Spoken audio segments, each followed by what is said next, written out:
अमरावती जिल्ह्यातील वरुड तालुक्यातील हिवरखेड परिसरात संत्रा हंगामाला सुरुवात झाली असून संत्रा उत्पादक शेतकरी मोठ्या प्रमाणात आपला माल बाजारात आणत आहेत। मात्र कॅरेट आणि टनाने संत्र्यांची विक्री करताना व्यापाऱ्यांकडून विविध अटी लादल्या जात असल्याचं शेतकऱ्यांची आर्थिक लूट होत असल्याची तक्रार शेतकरी करत आहेत।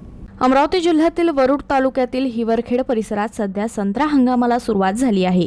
संत्रा उत्पादक शेतकरी आपला माल विक्रीसाठी बाजारात आणत असले तरी व्यापाऱ्यांच्या अटींमुळे त्यांना मोठ्या अडचणींचा सामना करावा लागत असल्याची तक्रार पुढे येत आहे। कॅरेटनं संत्रे विक्री करताना 100 कॅरेट मागे 5 ते 15 कॅरेट पर्यंत अतिरिक्त सूट मागितली जात असल्याचा आरोप शेतकऱ्यांनी केला आहे। तसेच टनानं संत्रे विकताना 50 ते 150 किलो पर्यंत सूट देण्याची मागणी केली जात असल्याचंही शेतकरी सांगतात। आर्थिक गरजेमुळे शेतकरी या अटी मान्य करून संत्रे विकण्यास भाग पाडत असल्याचं चित्र आहे। दरम्यान मजुरीचे दरही वाढले असून एका जोड मजुरीसाठी 900 रुपये सांगितले जात असले तरी प्रत्यक्षात 1100 ते 1500 रुपये घेतले जात असल्याची ही तक्रार आहे। याशिवाय वाहतूक भाडेही 200 ते 500 रुपयांनी जास्त घेतले जात असल्याचं शेतकरी सांगतात। या व्यवहारात मध्यस्थ दलालाही व्यापाऱ्यांच्या बाजूनं बोलत असल्याचा आरोप शेतकरी करत आहे। शेतकऱ्यांकडून कमिशन घेत असूनही दलाल व्यापाऱ्यांची बाजू घेत असल्यानं शेतकऱ्यांना आर्थिक व मानसिक त्रास सहन करावा लागत असल्याचं शेतकऱ्यांचं म्हणणं आहे।